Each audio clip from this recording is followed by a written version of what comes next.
اللہ کی خلافت سے انکار کرو. انکار خلافت تو ہے ابلیس کی سنت. ہم پیروی دشمن آدم نہیں کرتے. وہ دور آدم علیہ السلام نے دیکھا یہ خلیفہ کی خلیفہ ضروری تھا. خلیفہ کی ضرورت پڑتی کب ہے؟ جب اصل تک نہ پہنچو تو خلیفہ کی ضرورت پڑ جاتی ہے. اصل تک نہ پہنچو تو خلیفہ کی ضرورت پڑ جاتی ہے. میں وہ سمجھاؤں جو روزمرہ آپ کی لائف میں ہے. وضو تو پانی سے ہوگا لیکن بندہ اسی جگہ پھنس گیا ہے جہاں پانی نہیں ہے تو ڈھونڈنا شروع کیا خلیفہ کون ہے؟ بولے تیمم ہے. اگر تو پانی سے دور ہے تو مٹی سے تو دور ہو ہی نہیں سکتا کیونکہ اللہ نے زمین کو دو ہی چیز سے بنایا یا تو پانی ہی پانی ہے یا مٹی ہی مٹی ہے. اگر تو مٹی میں اتنا اندر چلا گیا کہ پانی سے دور ہو گیا تو مٹی سے کر لے. اور تیمم سے ہر وہ کام ہوگا جو وضو سے ہوتا ہے. اگر وضو سے تم فجر پڑھتے ہو ظہر پڑھتے ہو عصر پڑھتے ہو مغرب پڑھتے ہو عشاء پڑھتے ہو تو تیمم سے بھی پڑھا جا سکتا.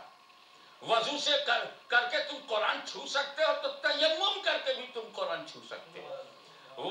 وضو کر کے تم طواف کعبہ کر سکتے ہو تو تیمم کر کے بھی کر سکتے ہو کیونکہ جو اصل سے کیا جا سکتا ہے اصل تک نہ پہنچنے کی صورت میں خلیفہ سے وہ کام لیا جاتا ہے کیونکہ اللہ لامحدود ہے انلمیٹڈ ہے. اللہ انسین ہے. تم خدا کو چھو نہیں سکتے خدا کو دیکھ نہیں سکتے خدا کو سن نہیں سکتے خدا کو پکڑ نہیں سکتے خدا کو سمجھ نہیں سکتے. تو جب تمہاری پہنچ میں ہے ہی نہیں تو پھر ضرورت ہے کہ ایک ایسا خلیفہ ہو کہ ہم جائیں اس خلیفہ کے پاس پہنچے مقصد کی طرف مل جائے نبی اللہ اور مل جائے اسی کے ذریعے اللہ. تو اصل تک ہی جانا لا الہ الا اللہ ہی ہمارا مقصد ہے. مگر لا الہ الا اللہ انسین ہے. لا الہ الا اللہ غیب الغیب ہے. لا الہ الا اللہ کورڈ ہے. لا الہ الا اللہ ہڈن ہے. لا الہ الا اللہ انسین ہے. اب ہماری پہنچ نہیں ہے وہاں تک تو پھر ہمیں خلیفہ کی ضرورت ہے. اور رب اس بات کو جانتا تھا اسی لیے اس نے آدم کو نبی کے بجائے کہا انی جاعل فی الارض خلیفہ. آپ کو یاد ہوگا کہ قرآن نے ایک موقع پر گنہگاروں کو مخاطب کر کے کہا کہ جب تم اپنے نفس پر ظلم کرو تو اے محبوب تمہارے پاس جائے جاؤ کا اے محبوب وہ تمہارے پاس پہنچ جائے تم ان کے لیے دعائیں مغفرت کرو. اللہ بھی تواب الرحیم ہے. یعنی ظلم اگر تم سے ہو گیا گناہ ہو گیا ظلموا انفسہم اگر ظلم نفس پر ہو گیا ہے تو کیا کرنا چاہیے؟ نبی کے پاس جاؤ. نبی کے پاس جاؤ. نبی مغفرت کی دعا کر دیں اللہ بھی معاف کرنے والا. میں نے سوچا یہ معافی مانگنے کی جگہ نبی کی ذات کی بندہ گناہ کر چکا تو اس کو کیوں یہاں بلایا گیا؟ پھر نبی کے پاس جاؤ. مدینہ نہیں کہا مکہ نہیں کہا کعبہ نہیں کہا مقام ابراہیم نہیں کہا. یہ نہیں کہا کہ عرفات میں آ جاؤ اور توبہ کرو. یہ نہیں کہا کہ جبل رحمت پہ آ جاؤ صفا و مروہ کی نورانی پہاڑیوں پہ آ جاؤ یا مقام ابراہیم کی عزت مآب مقام پہ آ جاؤ. نہیں کہا کہ مطاف میں آ جاؤ یا میزاب رحمت کے نیچے بیٹھ کے توبہ کرو اللہ قبول کرنے والا. کہا کہ نبی کے پاس جاؤ. کعبہ نہیں کہا مینا نہیں کہا مزدلفہ نہیں کہا عرفات نہیں کہا نبی کہا. جانتے کیوں؟ کیونکہ اگر اللہ نے یہ کہا ہوتا کہ اے نفس پہ ظلم کرنے والوں کعبے میں آ جاؤ معافی مانگو اللہ معاف کرے گا. کتنے لوگ کعبہ جا کے معافی مانگتے؟ انڈونیشیا کا غریب مسلمان کیسے جاتا ملیشیا کا مسلمان کیسے جاتا بنگلہ دیش کا غریب مسلمان کیسے جاتا پاکستان کے سندھ اور پنجاب کے اور دیہی علاقوں کے آزاد کشمیر کے رہنے والے غریب کیسے پہنچتے؟ کیونکہ جب کعبہ جائیں معافی مانگے تب پاک ہوں گے. اس لیے رب نے کعبہ نہیں کہا نبی کہا. کعبہ کہہ دیتا تو کعبہ ہی میں جانے سے توبہ ہوتی کیونکہ کعبہ کا کوئی جانشین نہیں کعبے کا کوئی نائب نہیں کعبے کا کوئی خلیفہ نہیں مینا کا کوئی خلیفہ نہیں صفا کا کوئی خلیفہ نہیں مروہ کا کوئی خلیفہ نہیں. اصل تک نہ جاؤ تو خلیفہ تک پہنچنا اصل تک پہنچنا ہے. اسی لیے کعبہ کے بجائے مصطفیٰ جان رحمت کی طرف بھیج سکتے تو کیا ہوا؟ کوئی بات نہیں، ملتان میں رہتے ہو تو شیخ زکریا ملتانی کے پاس چلے جاؤ، وہاں معافی مانگ لو، وہ تمہارے لیے دعا کر دیں گے، تو اللہ تواب الرحیم ہے۔ لاہور میں داتا گنج مخ کے پاس چلے جاؤ، اگر انڈیا میں رہتے ہو غریب نواز کے پاس چلے جاؤ، محبوب الہی کے پاس چلے جاؤ، قطب الاقطاب کے پاس چلے جاؤ، صابر کلیری کے پاس چلے جاؤ، اولیاء کاملین کے پاس چلے جاؤ، وہ نبی کے خلیفہ ہیں۔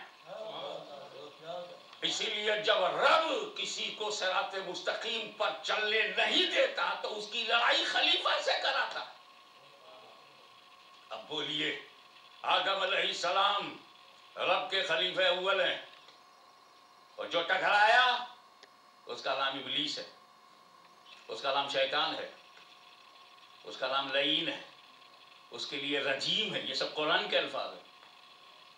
Rejected, get out from heaven, go in hell. لیکن جب میرے نبی کے خلیفہ ہے صدیق اکبر، خلیفہ اول، اللہ اکبر، کوئی فصل ہی نہیں، کوئی دوری ہی نہیں۔ نبی اور صدیق میں دوری، شریعت میں کیا دیکھا پاؤ گے، بندگی میں کیا دیکھا پاؤ گے، زندگی میں الگ نہیں۔